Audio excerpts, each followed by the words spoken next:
नमस्कार मंडळी, दिवाळी तोंडावर आली तर तुम्ही फराळाला सुरुवात केली की नाही? जर केली नसेल तर माझा हा शंकरपाळीचा व्हिडिओ तुम्ही बघा आणि त्याप्रमाणे तुम्ही शंकरपाळ्या करून बघा. खमंग, खुसखुशीत आणि कुरकुरीत शंकरपाळ्या होतात. यासाठी मी सर्वात आधी 1 वाटी पाणी आणि त्याच वाटीच्या प्रमाणात 1 वाटी साखर आणि 1 वाटी तूप. साखर विरघळून झाल्यानंतर मी त्याच्यात तूप टाकलं आहे.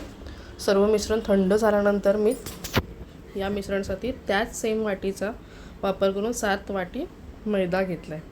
मैद्यामध्ये थोडं करून मी त्यात ते मळून घेतलं आहे. मळून झाल्यानंतर त्याला मी अर्धा तास ठेवून दिलं आहे. अर्धा तासानंतर मी लाटून घेतलं आहे. साईडच्या कडा कापून घेतल्या. तुम्ही तुमच्या आवडत्या शेपमध्ये शंकरपाळ्या करू शकतात. चिरण्याने सुद्धा करू शकतात किंवा सुरीच्या मार्फत सुद्धा करू शकतात.